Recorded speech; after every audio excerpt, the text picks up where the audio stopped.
Kelantan. Pusing lego sini. Lego sini. Pusing belakang. Ustaz Haji Hanafiah bin Abdul Razak Pusing belakang pun. ceramah kita untuk seminar kita pada pagi ini.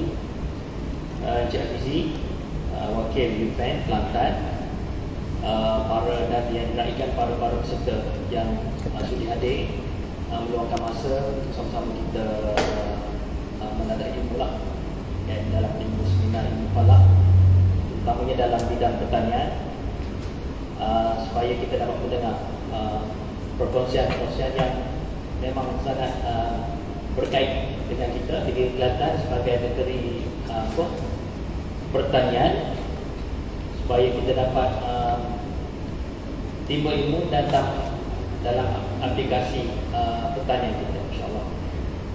Sebelum kita jemput para penceramah kita, menjadikan majlis untuk menjemput Nabi Ustaz Tuan Muhammad Saifuddin, Dr. Ismail, Pengurusi Jatuh Pasar Pertanian, Dinas Syariah Petani, Teknologi dan Hijab dan Alkitab untuk menyampaikan ucapan halu-haluan.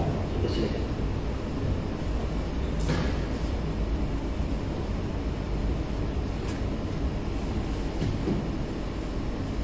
Bismillahirrahmanirrahim. Assalamualaikum warahmatullahi wabarakatuh. Alhamdulillah, wassalatu wassalam ala Rasulillah wa ala alihi wa sahbihi ajma'in. Terima kasih kepada saudara Encik Abzal, pengacara majlis yang kita raikan, yang bersama Fadil Ustaz Hanafiah Abdul Razak selaku penceramah jemputan datang daripada jauh Johor Kelantan, Johor ke Kelantan. Saya hormati Cik Hafizi daripada UPN Kelantan, semua pegawai yang terlibat dalam menguruskan usia, yang saya hormati juga peserta kita, pengurusan kumpulan pertanian Kelantan Barat KPKB, dan semua yang hadir untuk sama-sama kita menimba ilmu, berbincang, melihat bagaimana peranan ilmu falak di dalam bidang pertanian yang mungkin kita, kalau kita tidak mendalami, kita kata tidak ada kaitan. Tapi sejak daripada ribuan tahun terdahulu, para petani juga mempelajari ilmu astronomi, ilmu kaji bintang, di mana Nujumuz Zira'ah, bintang-bintang pertanian, telah disebut dalam buku-buku kitab-kitab yang terdahulu. Bahkan nama-nama bintang juga banyak, nama-nama yang ada kaitan dengan pertanian dan peternakan. Nama-nama binatang banyak. Mungkin pada depan ini kita boleh tengoklah. Itulah yang sepatutnya kita buat kajian dan juga mencari pedoman, di mana Allah Ta'ala telah jadikan untuk kita ni An-Nujum sebagai pedoman kepada kehidupan kita. وَوَالَّذِي جَعَلَ لَكُمُ النُّجُومَ لِتَهْتَدُوا بِهَا فِي ظُلُمَاتِ الْبَرِّ وَالْبَحْرِ قَدْ فَصَّلْنَا الْآيَاتِ لِقَوْمٍ يَعْلَمُونَ. Surah Al-An'am ayat 97. Bermaksud dialah Allah yang menjadikan untuk kamu An-Nujum, bintang-bintang, supaya kamu mendapat bimbingan litahtadu biha, di dalam kegelapan daratan dan lautan. Kegelapan ini saya tengok tafsir bukan bermakna kegelapan nak belayar sahaja. Kegelapan kehidupan yang sangat luas, bukan hanya belayar. Penggunaan ilmu astronomi ini dalam kehidupan yang meluas.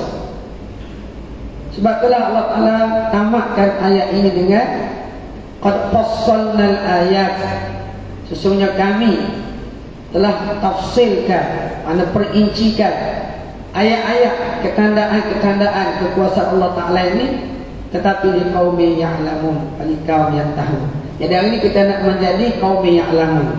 Kita nak mengetahui, nak mempelajari kaitan dan pedoman-pedoman daripada ilmu falak syar'i dalam bidang pertanian, khususnya di zaman berlaku yang tersebut climate change, perubahan iklim yang banyak memberi kesan kepada kehidupan, bukan hanya pertanian. Sehingga kerajaan Malaysia Madani telah ada satu kementerian perubahan iklim. Ada satu kementerian. Maksudnya ini satu benda yang besar yang perlu dilihat secara bersama dalam bentuk saintifiknya dan gabungan dengan ilmu-ilmu yang sudah ada.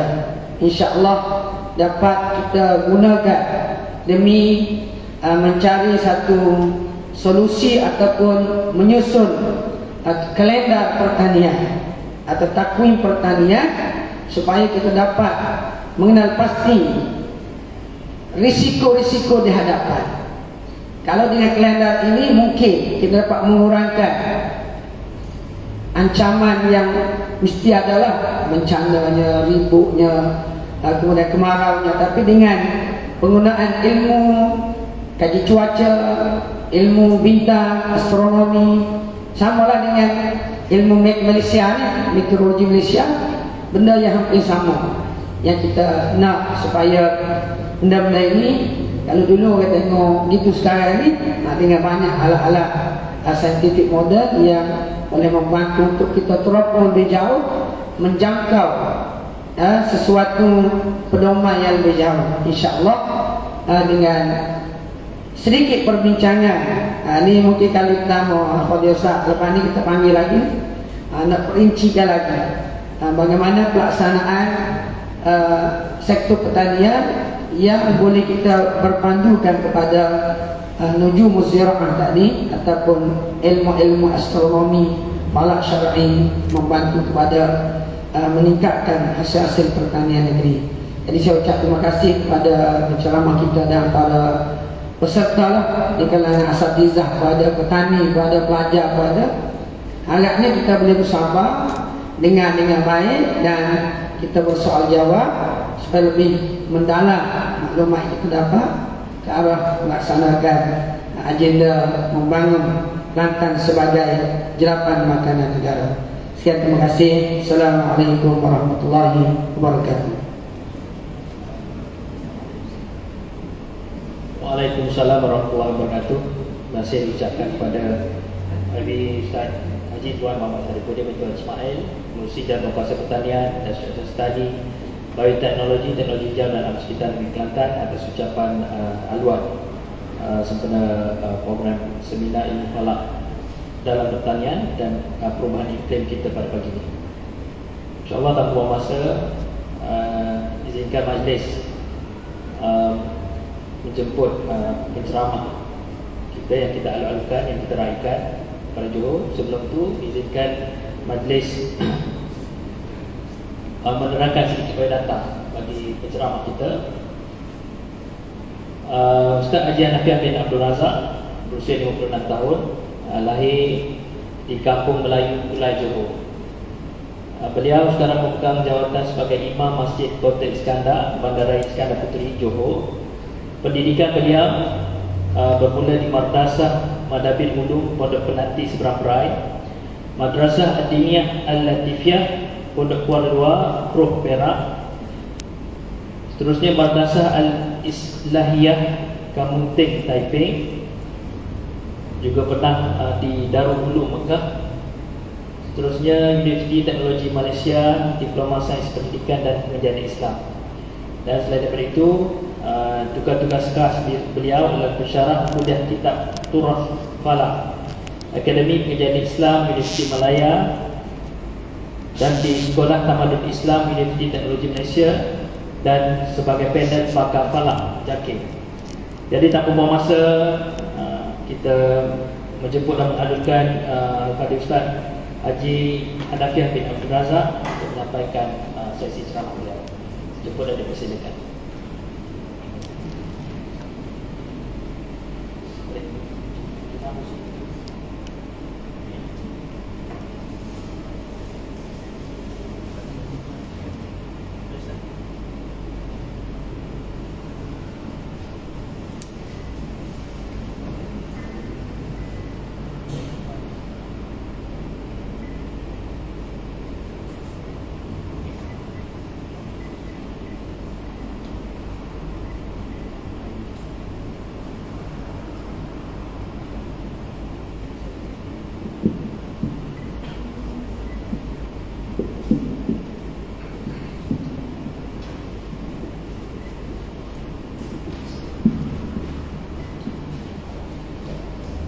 Assalamualaikum warahmatullahi wabarakatuh. Bismillahirrahmanirrahim.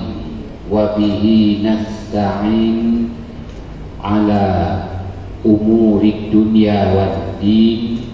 Alhamdulillah. Wassalamun ala ibadihi allazi nastafa. Amma ba'd. Terima kasih kepada Tuan Pengacara Majlis. Tak lupa juga kepada yang berhormat Al-Ustaz Tuan Syarifuddin bin Tuan Ismail, Esko Pertanian Kerajaan Negeri Kelantan,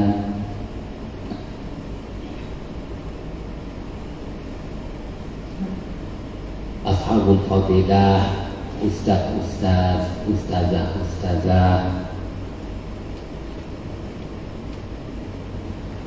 Tuan-tuan haji, puan-puan hajah, tuan-tuan, puan-puan mewakili jabatan-jabatan masing-masing, hadirin hadirat yang dirahmati Allah. Kita panjatkan kesyukuran kehadiran Allah Subhanahu wa Ta'ala. Pagi yang berbahagia ini ada ruang dan berpeluang membicarakan suatu topik yang bagi saya amat perlu untuk kita fahami dan perlu ada tindakan segera. Sebagaimana yang YB nyatakan tadi, Al-Ustaz Tuan Syarifuddin, kita sebelum ini tak pernah dengar wujudnya satu kementerian baru, Kementerian Perubahan Iklim. Tak pernah. Dan tiba-tiba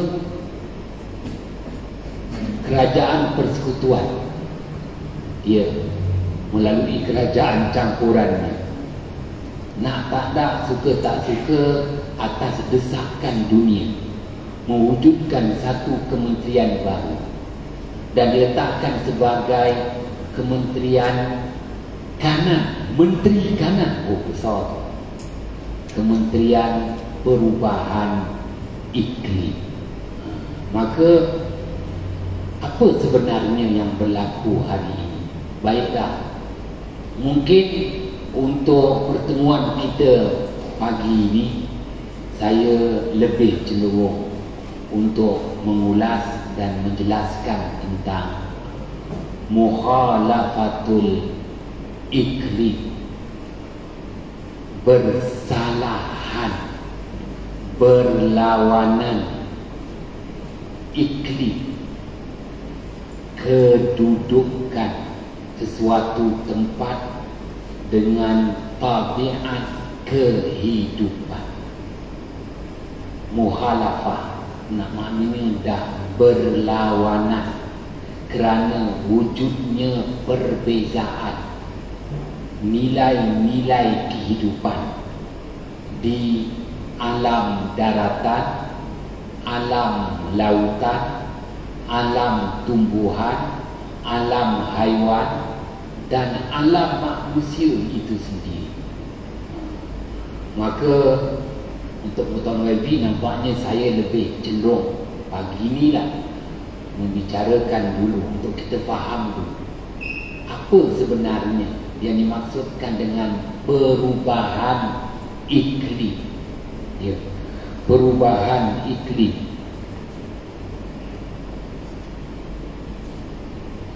Perkataan bahasa Arab dah jadi istilah dalam bahasa Melayu. Malah istilah ini juga digunakan oleh masyarakat Yunani dan Inggeris, menjadi istilah yang digunakan oleh masyarakat antarabangsa. Iklim, al-iklim, Kalau anak-anak belajar bahasa Arab, kalimah mufrad, iklim, jamak taksirnya aqalim. Ya. Iklim, qalamah. Yang kita dapati bahawa qalamah ini apa kena mengena dengan iklim, baik istilah yang telah digunakan oleh masyarakat Arab sejak kewujudan masyarakat Arab di zaman baginda Ismail alaihi salam. Iklim membawa arti kedudukan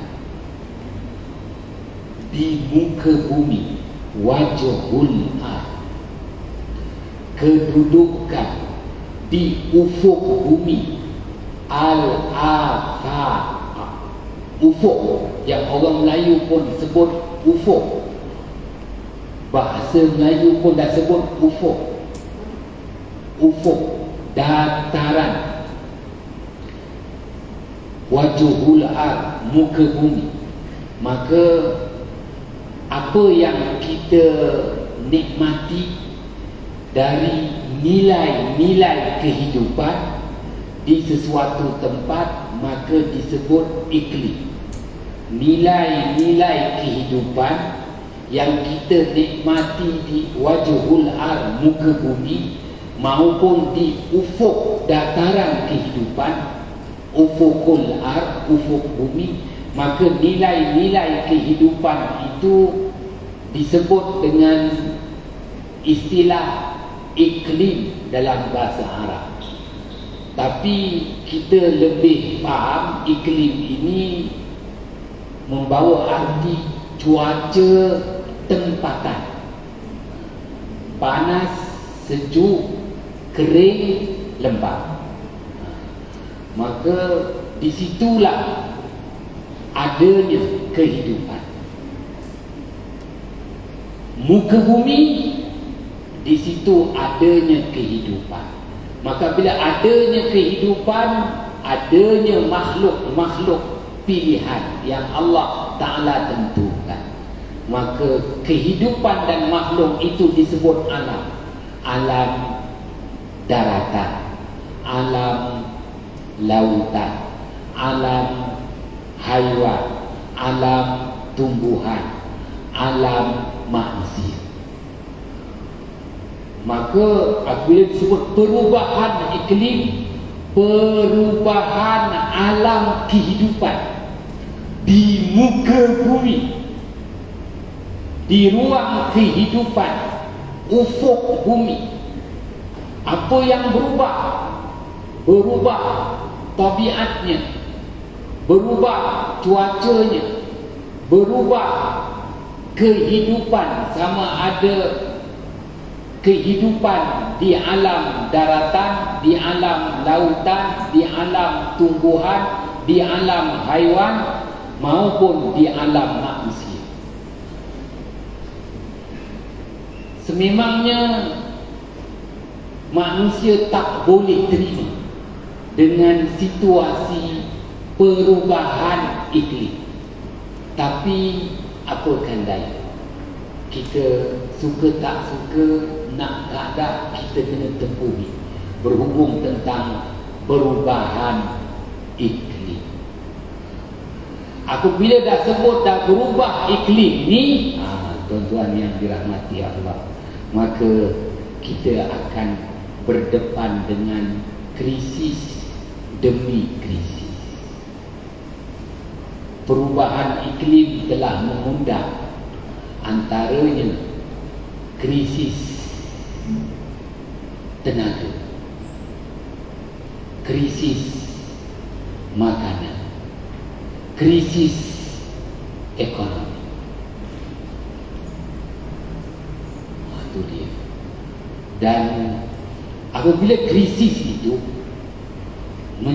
merebak dan ianya telah menghuru-harakan kehidupan, maka istilah yang kita akan gunakan wabak. Wabak bahasa Arab, Terjemahan wabak tu maknanya huru hara. Huru hara. Wabak bahasa Arab. Wabi'a yabi'u waba'an. Wabak maknanya huru hara. Haru biru kata orang Kedah lah. Orang Kelantan, orang Lamongan kita tahu. Huru hara. Apa yang akan huru hara? Huru hara tiga. Bermula dengan huru hara kesihatan, huru hara sumber mata pencarian hidup, huru hara kemasyarakatan. Masyarakat akan huru hara wabak. Tuan-tuan yang dirahmati Allah, baiklah,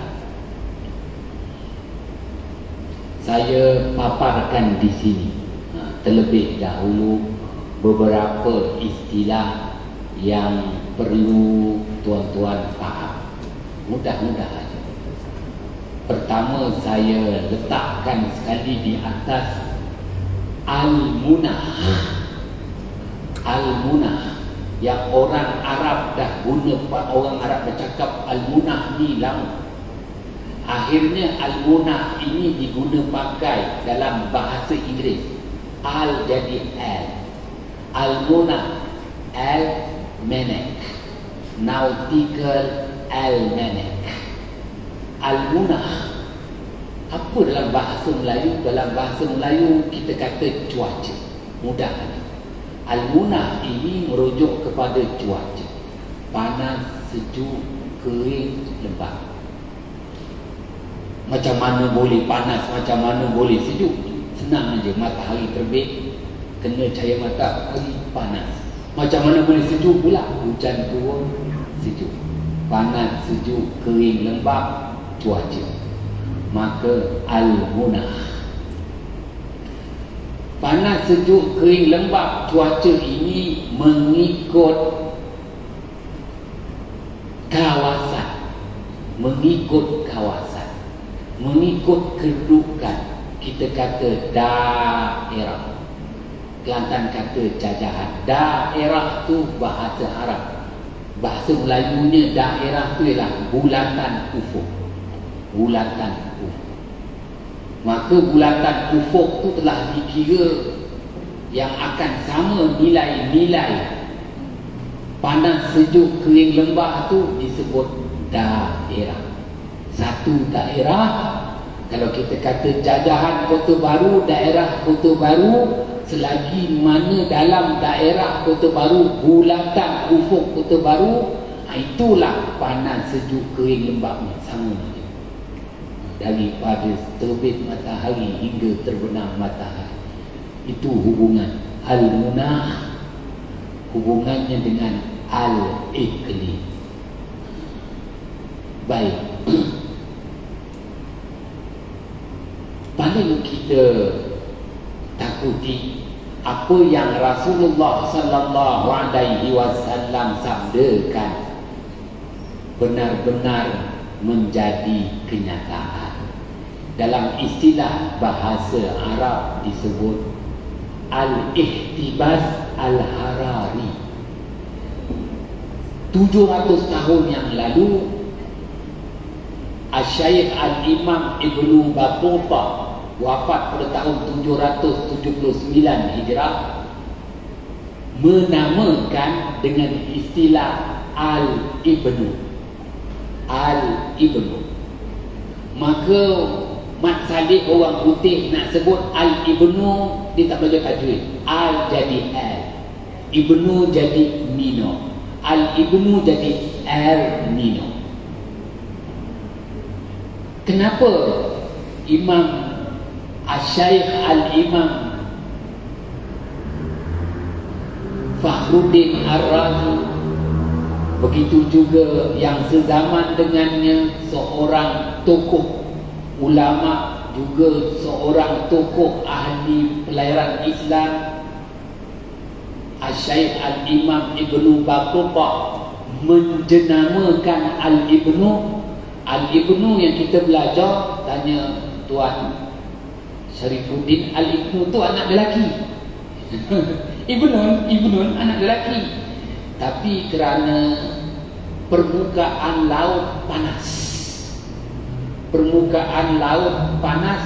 permukaan daratan pun panas, maka perubahan sikap, perubahan fikiran, perubahan kehendak, keinginan, taste pun berubah.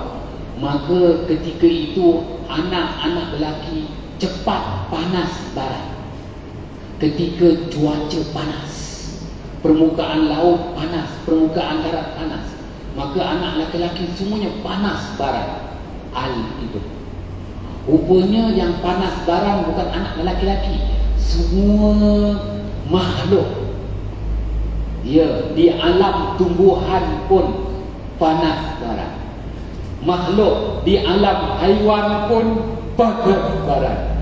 Makhluk di daratan pun panas barat. Makhluk di bawah permukaan laut pun panas barat. Maka dinamakan Al-Ibnu, El-Nino. Kenapa pula boleh panas permukaan laut, panas permukaan darat? Kerana tertahan daripada limpahan air hujan. Hujan yang dilimpahkan dah tak menentu. Waktu limpahan ni tak ikut jadual. Hujan yang dilimpahkan tak sekata tempat-tempat yang menerima. Hujan yang dilimpahkan tak seragam, banyak sedikit isi padu limpahannya. Tak menentu, tak sekata, tak seragam. Maka telah mengakibatkan kenaikan suhu di permukaan laut maupun di permukaan darat. Oleh kerana suhu naik, suhu manusia pun naik, suhu haiwan pun naik, suhu tumbuhan pun naik. Wah. Maka disebut Al-Ibnu. Al-Ibnu, walau bagaimanapun apa yang berlaku pada tahun 1918 Masihi, istilah Al-Ibnu telah diubah oleh masyarakat Arab dengan Al-Ihtibas Al-Harari. Ambil hujah hadis baginda Muhammad sallallahu alaihi wasallam. Hujan tertahan, maknanya Allah Ta'ala menahan hujan daripada limpahan kepada hujan itu masih lagi turun, tapi dah tak menentu waktunya, dah tak sekata tempat-tempat yang menerimanya, dah tak seragam, banyak sedikit isi padu limpahannya. Maka disebut Al-Ihtibas.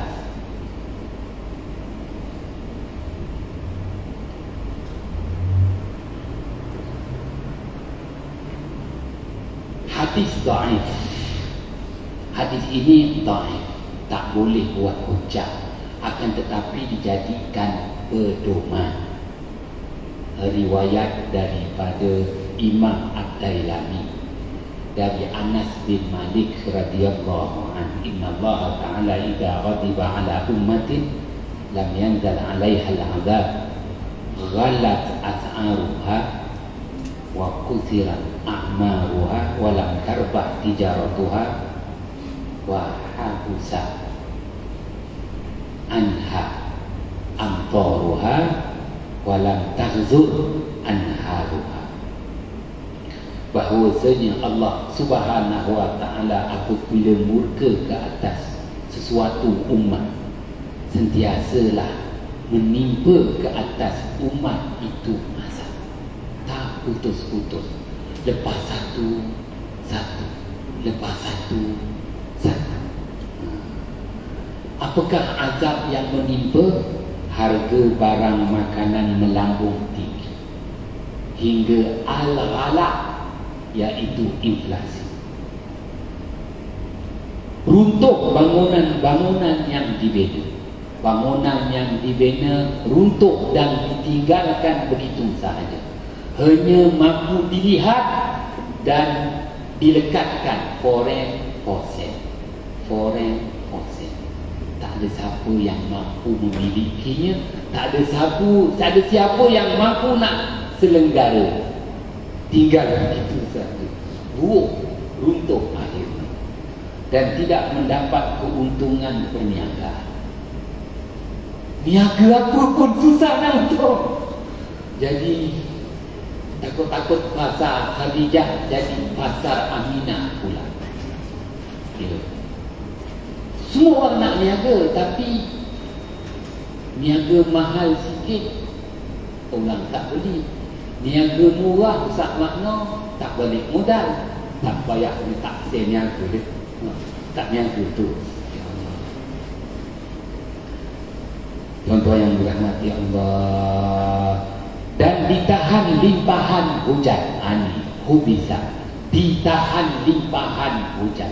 Ditahan limpahan hujan inilah yang saya nak katakan istilah yang digunakan selepas peristiwa yang berlaku, peristiwa menakutkan, mengheret dunia kepada perang dunia pertama 1918. Itu perang dunia pertama. Dan pada tahun 1916 kepanasan bahang perang dunia pertama 1917, 1918 sampailah tamat perang dunia pertama 1925 menyaksikan runtuhnya Empire Islam, Kerajaan Islam Osmaniyah Turki runtuh 1925. Itu menyedihkan. Selepas itu nak bangun balik, istilah yang digunakan tak lagi menggunakan istilah Al-Ibnu, tetapi Al-Iktibas Al-Harari. Dan tidak subur sungai-sungai. Baik. Apa yang Rasulullah sallallahu alaihi wasallam sabdakan kini ianya menjadi kenyataan. Dan apa yang berlaku sebenarnya adalah berulang-ulang. Apa yang berlaku ni Ustaz Makno berulang-ulang. Kalau kita kata climate change, perubahan iklim ini berulang-ulang. Dah berlaku. Ya, dah berlaku. Tapi dia berulang dan berulang. Oleh kerana dia berulang, maka sejarah berulang. Apabila sejarah berulang, peristiwa itu akan berulang. Tinggal lagi berulangnya untuk 1444 Hijrah ini agak menakutkan berbanding dengan ulangan-ulangan sebelum itu. Ya, Allah Subhanahu wa taala sebut pada ayat 8 surah At-Tariq, innahu ala raj'ihi laqadir. Bahawasanya Allah jualah yang maha berkuasa mengulangi. Yang tak mati pun Allah berkuasa menghidupkan semua. Yang tak mati pun Allah berkuasa menghidupkan semua. Jadi perubahan iklim ini merupakan fenomena yang berulang-ulang. Tinggal lagi gerak hati saya, YB, saya takut ulangan kali ini ulangan yang lebih dahsyat daripada ulangan-ulangan yang lalu. Apapun, alhamdulillah negeri Kelantan dah bermula. Yang penting kita fahamkan dulu apa sebenarnya al-hal dan al-ma'al, hal ehwal hidup hari ini, dan al-ma'al, dapatan perolehan hidup kita masa ini. hal ehwal hidup, al-hal, ahwal dan al-ma'al, dapatan perolehan hidup kita masa kini. Baik.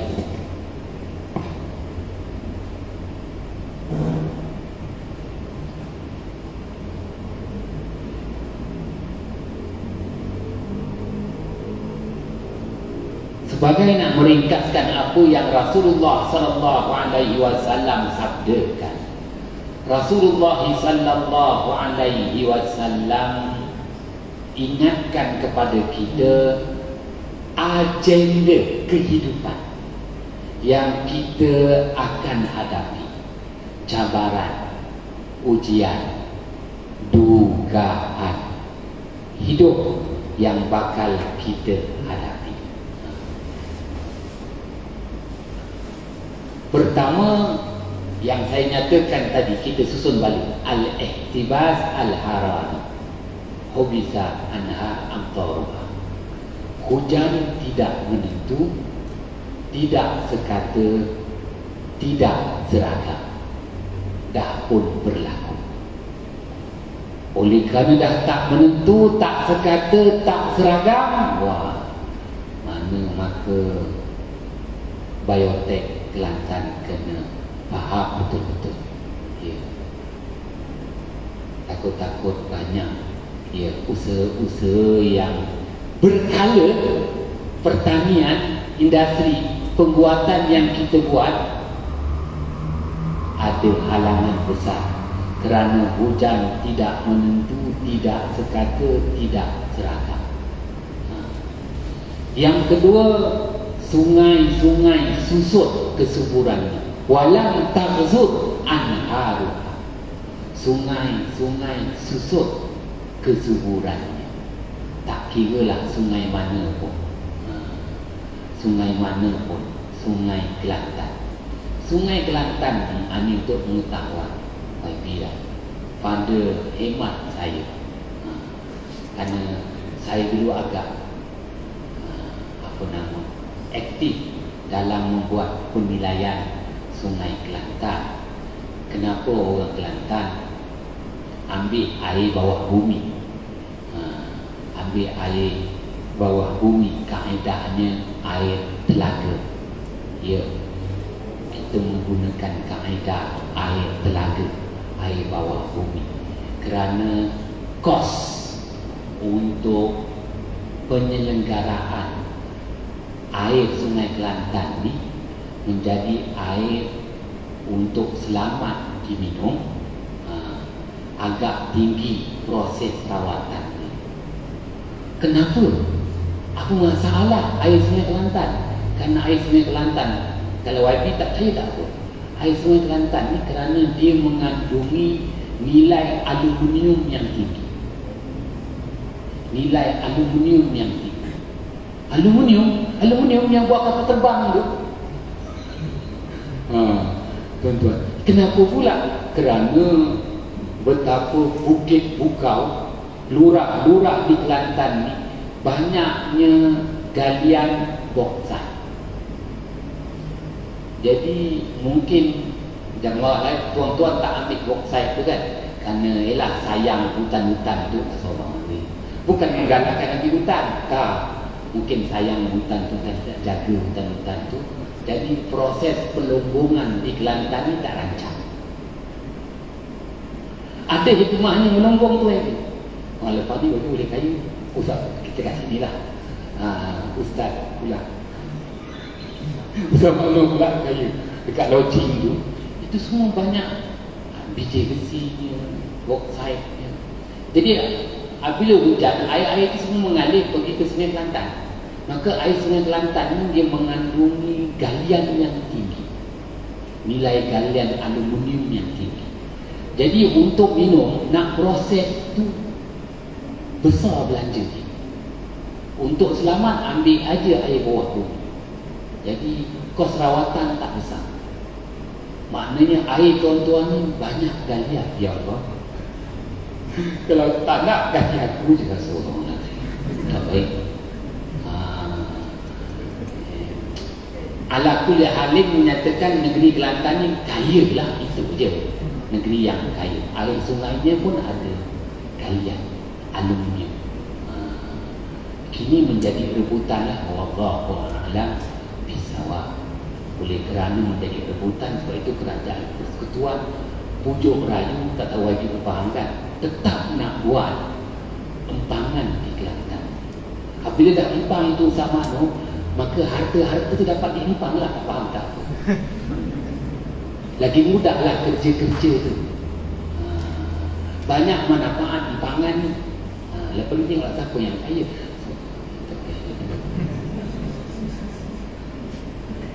Kelantan nak buat empangan pun Kelantan dipujuk buat empangan.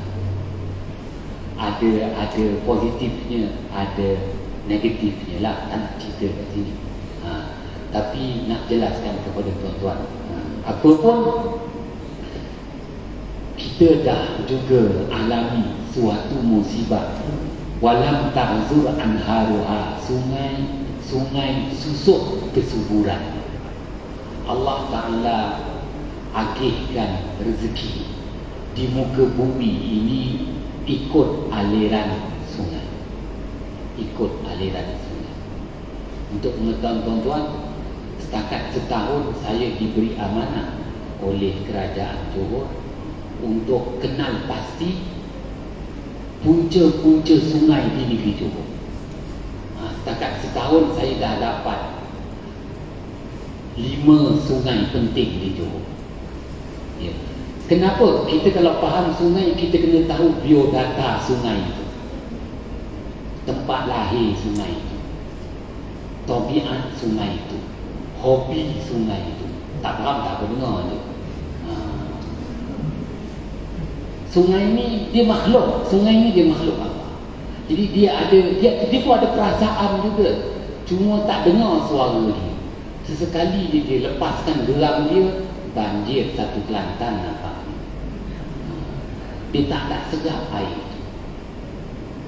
Tuan-tuan yang dirahmati Allah, sungai. Jadi saya dah buat ada 5 sungai penting di Johor, tentang latar belakang sungai, sejarah sungai, tabiat sungai, taste kehendak perasaan sungai itu. Tak faham ke apa? Dengar dia. Termasuklah Mujawirun Nahar, iaitu kejiranan dia. Dia suka tak dengan jiran dia? Itu kajian kita lah.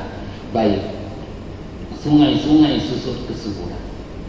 Oleh kerana dah 2 ni, hujan tak menentu, tak sekata, tak seragam, sungai-sungai susut kesuburan, maka ada halangan dan rintangan untuk 2 sektor utama, pertanian dan ternakan. Maka Rasulullah SAW memberi amaran, ghalat as'aru qutiha, melambung tinggi harga barang makanan. Saya suka ke Kelantan ni YB kerana harga barang makan dia murah. Kini tak lagi. Murah sikit dari Johor Bahru je. Bukan murah banyak, murah sikit dari Johor Bahru je. Guanamu. Kenapa jadi begini? Kenapa dulu beza Kelantan dengan Johor? Beza sangat tuan-tuan. Tuan-tuan makan 3 kali di Kelantan baru sama dengan sekali makan di Johor. Tapi sekarang ni tuan-tuan makan sekali setengah di Kelantan sama dengan sekali makan lah. Oh dah mana ni harga barang makanan dekat Kelantan ni pun dah mahal. Tuan-tuan dirahmati Allah, jangan cerita yang Johor, jangan cerita. Lagi dah mahal. Tuan-tuan yang dirahmati Allah, harga barang makanan melambung tinggi. Kesan daripada itu, walam tarbah tijarah, tidak mendapat keuntungan perniagaan. Tak tahu nak niang gelap. Bukalah maiden besar macam mana pun, dekat Johor dah banyak maiden. Dekat Kelantan, tengok dekat Tunjung juga cantik maiden. Entah berapa lama boleh bertahan. Kenapa? Tuan-tuan, kita akan nampak orang yang niaga ni lama-lama dia pun dah tak nak niaga. Kenapa? Jual mahal sikit, tak balik modal. tak ada orang nak beli. Jual murah, tak balik modal. Kerana harga barang mentah, harga barang mentah memang dah tak terkawal sekarang. Urutannya begitu. Hadaman imaratuha, akhirnya terbiar dan runtuhlah bangunan-bangunan yang dibina. Ya. Walaupun dia hadis dhaif, tak boleh buat hujah, tetapi jadikan sekadar pedoman. Tapi perkara ni dah berlaku. Kelima-lima perkara ni dah berlaku. Dunia dah menghadapinya. Tuan-tuan yang dirahmati Allah, maka apa yang saya nak nyatakan di sini, al-munah bermula dengan cuaca. Bermula dengan al-munah, kita kata cuaca. Muhalafatul munah, kita berdepan dengan apa yang disebut berlawanan cuaca yang sebenar. Kita dah berlawanan dengan cuaca yang sebenar. Paling tinggilah Malaysia ni panas dia 33 darjah Celsius. Saya ingat dulu ketika nak ambil SPM, belajarlah geografi, ilmu alam, menghafal nak dapat A1, tak ikhlas dapat A1 tu, menghafal apa ni suhu paling panas di Malaysia 33 darjah Celsius. Kini dah sampai 38, 37. Suhu ni tuan-tuan, kalau melebihi 2 darjah mudarat. 33 lebih aja 2, 35 mudarat. Maka dinamakan al-ibnu, anak lelaki panas barat. Nanti semuanya panas barat. Alam tumbuhan, alam haiwan, begitu juga alam daratan, alam lautan. Tanyalah nelayan-nelayan sekarang ini, dia pun dah malas nak pergi tangkap ikan kerana tak berbaloi. Minyak dah keluar, hasil tak banyak. Ikan tu pergi mana? Ikan semua menyobok. Permukaan laut panas, dia pergi dalam kawasan dalam semua. Tuan-tuan yang dirahmati Allah, tak nak naik ke permukaan laut. Cuaca yang begitu panas. Al-munah. Kemudian kita berdepan dengan perubahan iklim. Perubahan iklim, muhalafatul iklim. Kita dah berlawanan. Situasi panas telah menyebabkan banyak perubahan pada muka bumi dan ufuk. Kita boleh buat penilaian sendiri terhadap apa yang disebut alam tumbuhan, alam haiwan, alam manusia, begitu juga alam daratan, alam lautan. Baik. Kini kita berdepan pula dengan at-tas'id. At-tas'id itu kenaikan harga barang keperluan hidup yang melambung tinggi, hingga kita sendiri tak mampu nak beli. Maka datanglah suatu istilah namanya al-ghala. Al-ghala. Al-ghala ni pun kita kata harga barang melambung tinggi, tapi bahasa standard disebut inflasi. Inflasi. Dengan duit RM1 tu, lepas tak tuan-tuan nak minum? Pun tak lepas, kerana air mineral water dah naik RM1.20. RM1 dah tak ada nilai.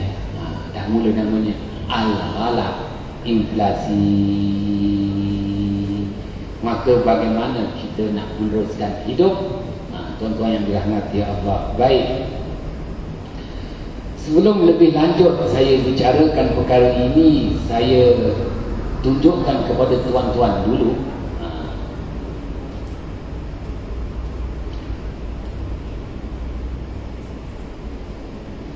apa yang kita hadapi hari ini.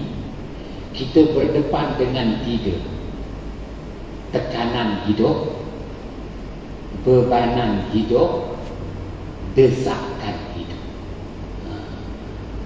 Bebanan hidup kita semakin bertambah, baik.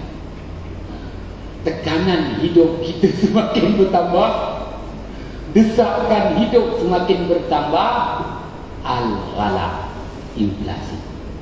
Tuan-tuan yang dirahmati Allah, maka ada satu tajuk yang saya diminta oleh Kerajaan Negeri Selangor melalui Kerajaan Negeri Selangor melalui Jabatan Mufti Selangor. Selepas saya membuat perbentangan secara tertutup, terus Selangor tak nak panggil lagi. Mungkin saya tak ada tauliah.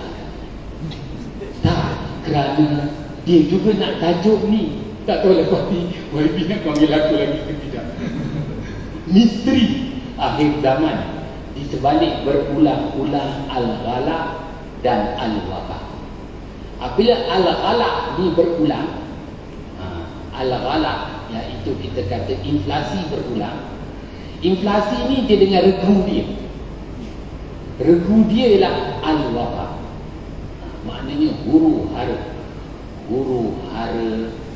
kesihatan, huru-hara kemasyarakatan, huru-hara sumber kehidupan. Dia betul kau ni Ustaz Hanafiah lah kau nanti YB Al-Ustaz Tuan Syarifuddin pun faham hadis riwayat Imam Muslim, Imam At-Tirmizi, man asbaha aminan fi sarbihi wa mu'afan fi badanihi wa malaka kuta inda yaumihi huizat lahu dunya bihadza firya. Celik-celik mata bangun pagi, aminan, aman, tak bergaduh. Cik Wei dengan Cik Awang tak bergaduh. Tak bergaduh antara pasar Aminah, pasar Khadijah, tak bergaduh. Aman, aminan fi sarbi, aman, tak bergaduh. Wa mu'afan wa mu'afin fi badani. Celik-celik mata bangun pagi, sihat semuanya, tak ada lagi. Indahu quta yaumihi, celik-celik mata bangun pagi, ada yang boleh dimakan, boleh diminum. Hizat lahu dunia, kita telah mendapat sesuatu yang terbaik di dunia. Cukuplah. Hidup dekat dunia ni 3. Sempurna 3 ni usah makna, selesailah. Pertama, aman, masyarakat aman. Yang kedua, sihat. Yang ketiga, cukup makan, cukup minum, cukup pakai. Selesai. Tapi celik-celik mata bangun pagi, tidak aman. Tak aman kenapa? Tak aman. Sehingga kan negeri Johor 3 kali menteri besar dalam masa 1 bulan. Malaysia pun 3 kali Perdana Menteri dalam masa 1 bulan. Tak aman tu. Tak aman tu. Tak faham tak bro? Ini bukan pilihan raya, bukan. Ini nak cerita aminan fi sarbi. Celik-celik mata bangun pagi, kita tak dapat keamanan dalam kemasyarakatan kita. Yang keduanya, celik-celik mata bangun pagi, wabak, ta'un. Ta'un tu bahasa Arab. Ta'un tu maknanya kuman dalam bahasa Melayu. Ta'un tu dalam bahasa Melayu kuman. Jadi kuman ni dia akan menyerang 3. Dia akan meracuni 3. Meracuni udara, meracuni tanah, meracuni air. Maka ta'un ini, kuman ni kita pun tak nampak. Oleh kerana benda tu tak nampak, sebab itu Rasulullah sebut ta'un. Kalau nampak senang, sama mana nak jampi serapak dia, tak nampak. Tapi ta'un ni, kuman ni, dia meracuni 3. Udara, tanah, air. Dah kita berdepan dengan 3 keracunan. keracunan udara, keracunan tanah, keracunan air. Habis semua kena racun. Binatang ternakan kena, tanaman kita kena. Tuan-tuan yang dirahmati Allah, semuanya dah kena. Dah lah tu, maknanya kita berdepan pula dengan krisis makanan. Walau bagaimanapun kita belum sampai kepada tahap yang menakutkan, belum lagi sampai kepada tahap yang menakutkan. Tuan-tuan mampu beli dan saya mampu beli. Sampai satu tahap nanti semua tak mampu pun nak beli keropok lekor. Satu ulat Ustaz mana? RM10. Wah. Moga-moga jangan begitu. Moga-moga jangan begitu. Kini tuan-tuan nak mampu beli. Semalam saya beli dengan anak saya dekat Pasar Lambak depan Maidin tu. Masih boleh beli lagi. Masih boleh beli lah. Kerana tak nak cakap lah, tapi boleh beli lah. Tuan-tuan yang dirahmati Allah. Baik. Akibat daripada itu datangnya al-wabak. Wabak ni maknanya huru hara. Huru hara itu tiga. Huru hara masyarakat, huru hara kesihatan, huru hara keperluan hidup. Huru hara keperluan hidup, asas kehidupan. Tiga huru hara. Maka kita dah berdepan dengan huru hara masyarakat, maka tuan-tuan jangan huru harakan lagi lah. Jadi pilihan raya kali ni pangkah ada yang biasa dipangkah, itu je lah. Kita tak bayar. Tak ada lagi lah. Tuan-tuan salah pangkah nanti, apa yang berlakukan? Tukar tu. Susah lah nak buat, tak nak cerita. Nanti kau malah rasa lah istilah ni. Cukup-cukup lah. Kita dah berdepan dengan huru hara masyarakat, wabak kemasyarakatan. Kita dah berdepan dengan huru hara apa yang disebut huru hara kesihatan. Kita berdepan dengan huru hara kesihatan 2 tahun. Ya Allah, mengerikan, menakutkan. Kini kita sedang berdepan dengan huru hara sumber kehidupan. Ya, krisis makanan. Bila boleh selesai? Wah, tuan-tuan, bila boleh selesai? Kerana cuaca seperti begini yang disebut cuaca Al-Ibnu, Al-Nino, Al-Iktibas Al-Harari ini, pada kiraan saya sehingga merdeka, sambutan merdeka 31 Ogos. Kerana itu adalah tarikh berakhirnya barat daya. Monsun barat daya, angin barat daya yang bawa rezeki. Jadi dia akan berakhirnya bulan Ogos. Jadi bulan September peralihan sebelum tibanya angin timur laut. Jadi sebulan kita menunggu timur laut. Entah sudi ke tidak. Maka bulan 9 tu nanti tak kira angin utara ke, takut-takut nanti Kota Baru sejuk macam Pulau Kerat. Bulan 9 Jerebu, wallahualam, jangan begitulah. Tuan-tuan yang dirahmati Allah, membimbangkan ini kita katalah akhir ni, nak sampai akhir Ogos ni boleh bertahan tak? Pagi beras di Kelantan boleh bertahan tak? Takut-takut tak boleh bertahan. Maka terpaksalah Biotech Kelantan ambil peranan. Ya, macam mana kita kena ada teknik. Janganlah Johor asyik mengharapkan pemain import sahaja.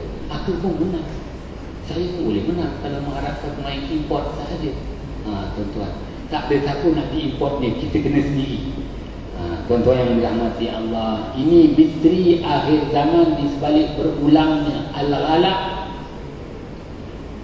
dan al-wabak. Al-ghalaq ni kita kata huru hara sumber kehidupan, inflasi. Al-wabak huru hara kesihatan. dan ianya akan berulang-ulang. Ini saya tunjukkan tahun ulangannya. Semuanya dah ada dalam satu kitab At-Tawfiq Al-Ilhamiyah Al-Syaikh Muhammad Mukhtar Al-Misri. Dia dah buat satu persatu tarikhnya dan telah berdasarkan hujah dua orang imam, antaranya Jalaluddin As-Suyuti rahimahullah, wafat pada tahun 911 Hijrah. Saya nak tunjukkan kepada tuan-tuan tarikh yang antara mengerikan. Tarikh mengerikan adalah tarikh 401 Hijrah. 401 Hijrah, wabak di wilayah Khurasan. Wabak yang telah mendatangkan 3 huru hara. Huru bermulanya dengan Al-Ghala. Dia bermula dengan Al-Ghala. Al-Ghala ni maknanya huru hara sumber kehidupan, inflasi. Negara yang kaya tak tahu macam mana boleh jadi begitu. Dan seorang tokoh yang terbilang, Imam Ibn Sina, diberi mandat dan kepercayaan oleh Khalifah Kerajaan Islam Bani Abbasiyah untuk selesaikan masalah. Tapi Imam Ibn Sina sendiri telah terkorban pada tahun 421 Hijrah, sekitar begitu. Maka dia sendiri pun terkorban, tak dapat nak selesaikan masalah-masalah yang menimpa. Dia bermula daripada apa yang saya nyatakan di sini, hujan tak menentu, hujan tak sekata, hujan tak seragam di bumi Khurasan, bumi yang kaya raya, bumi yang mengalirnya sungai Jairu, sungai yang menjadi rebutan daripada Afghanistan, daripada pergunungan negara China mengalir ke Afghanistan, masuk ke Kazakhstan, Turkmenistan, Uzbekistan, Kyrgyzstan, dan air sungai itu sampai dah ke 2 laut, Laut Aral yang sekarang ni dah kering, tinggal 40% sahaja, dan mengalir juga dekat Laut Al-Qazwain Caspian. Al-Qazwain Caspian. Perubahan iklim di bumi Khurasan yang kaya raya, bermula daripada perubahan iklim. Tuan-tuan yang dirahmati Allah, Al-Ibnu El-Nino, dia hasilnya daripada situ dia berdepan dengan Al-Ghala, krisis makanan, inflasi. Selesai ada krisis makanan, inflasi, wabak menyerang. Rupanya dia 3 serangkai, tak pasti mana dulu mula. Kadang-kadang bermula dengan wabak makanan, kadang-kadang bermula dengan wabak kesihatan. Tuan-tuan yang dirahmati Allah, baik, ni ulangan dia.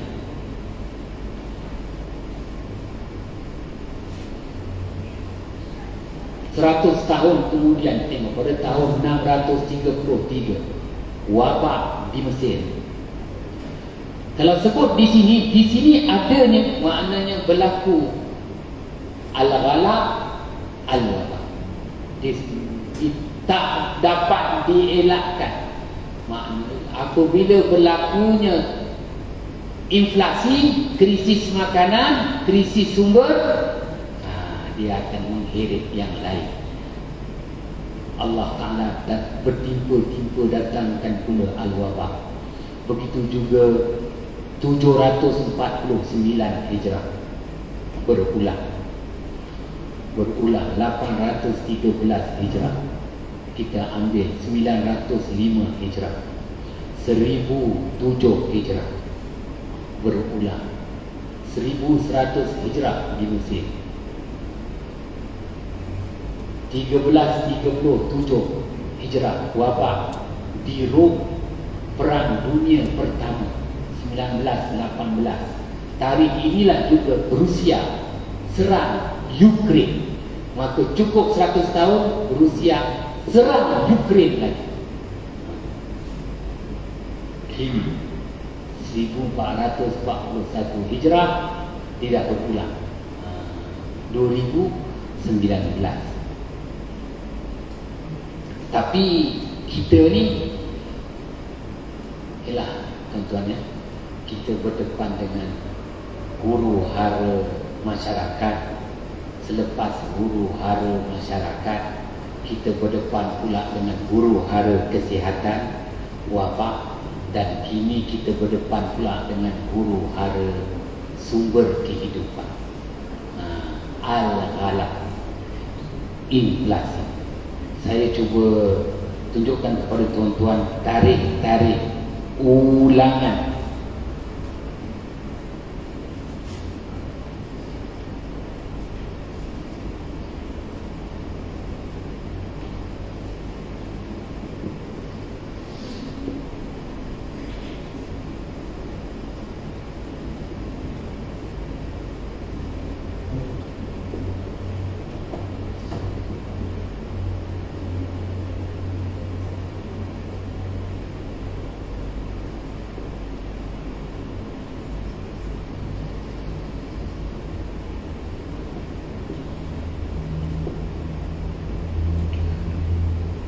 Yang berhormat Ustaz Haji Tuan Syarifuddin belajar kat Mesir. Tak tahulah dulu dia suka berjalan ke tidak. Mungkin Ustaz Syarifuddin ni orangnya rajin belajar. Dia tak pergi dekat satu pulau, namanya Pulau Raudah. Pulau di Sungai Nil. Dekat Sungai Nil, dekat dengan Kahirah tu, dekat Kahirah tu ada satu pulau. Pulau di Sungai Nil, namanya pulau. Di pulau maka disebut jazirah, dan dinamakan pulau itu Pulau Raudah, Jaziratul Raudah.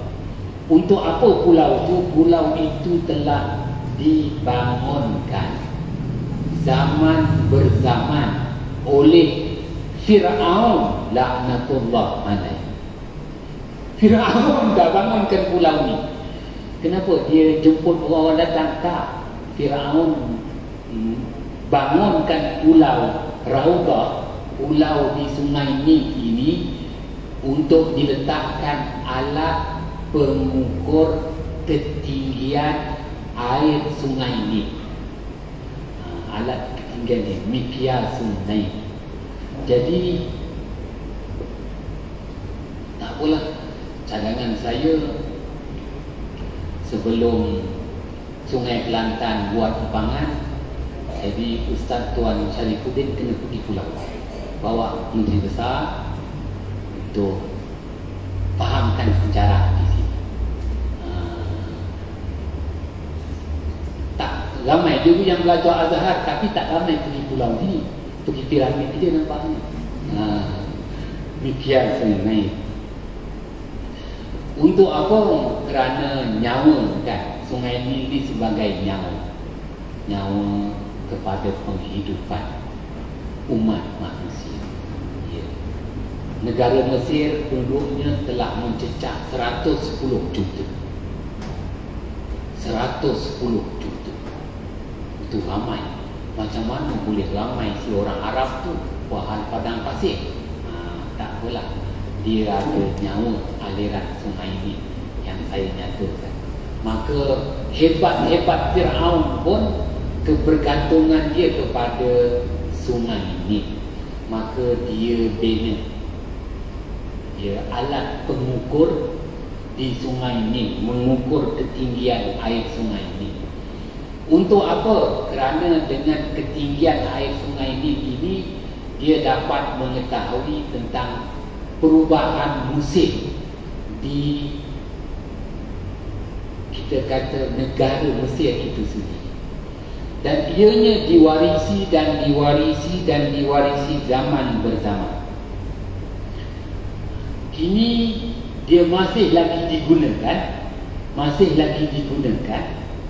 walaupun dah ada peralatan moden, masih lagi digunakan. Kerana ialah hebatnya teknologi orang dulu.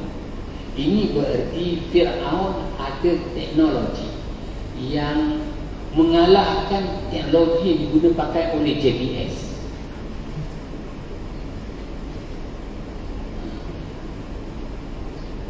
Di Jaziratul Rawdah ini, dengan mereka dapat menukar, mereka ada jadual, dan mereka dapat mampu membuat satu kepastian, kita kata ramalan, bilakah kemarau akan berlaku. Kemarau fasa pertama, kemarau fasa kedua, kemuncak kemarau. Begitu juga bencana banjir, fasa pertama, pusingan pertama, fasa banjir pusingan kedua, gelombang kedua, sampailah ke puncak yang menakutkan. Mereka dapat buat satu ramalan yang tepat, tuan-tuan yang dirahmati Allah, dan mereka mampu mengatur strategi 3-4-3, 4-4-2 itu main bola sepak, tuan-tuan. Dia boleh atur strategi apakah kita kata pertanian yang perlu diutamakan. Banyak benda yang nak ditanam, kelapa dara pun nak ditanam, kelapa apa pun nak ditanam. Tapi mereka boleh tahu waktu ini begini tanaman apa yang perlu diutamakan. Dengan cuacanya begini, berdasarkan ketinggian aliran sungai Nil itu sendiri. Sampai sekarang ni dah ada sukatan-sukatan dia ni. Ini ada sukatan-sukatan. Dan dia pun dah ada jadual. Kiranya air pada ketinggian begini, mulakan tanaman padi, mulakan tanaman gandum. Maka dia tak perlu. Dalam kitab-kitab fiqh kan ada, kalau kadar zakat untuk padi berdasarkan menggunakan tali air, menggunakan limpahan air hujan yang Allah berikan. Tuan-tuan yang dirahmati Allah, masih lagi digunakan. Persoalannya kenapa masih lagi digunakan? Dunia dah moden, dah ada satelit, dah ada drone dah ada. Gunakan drone dah. Tak, masih lagi menggunakan miqyasun naik. Tuan-tuan yang dirahmati Allah, apabila air dah paras ini adalah paras bahaya. Paras bahaya. Maka mereka akan buat satu penjadualan baru. Mereka akan war-warkan kepada masyarakat Mesir, umat Islam Mesir, betapa kita sekarang ini kena sedar pengeluaran gandum berkurangan, pengeluaran padi berkurangan. Lebihkan makan apa yang akan mampu kita buat, tuan-tuan yang dirahmati Allah. Jadi kalau begitu dah ada menu makanan berdasarkan musim yang mereka akan tempuh. Mereka tak makan nasi kerabu sepanjang tahun. Ada bulan-bulan tertentu.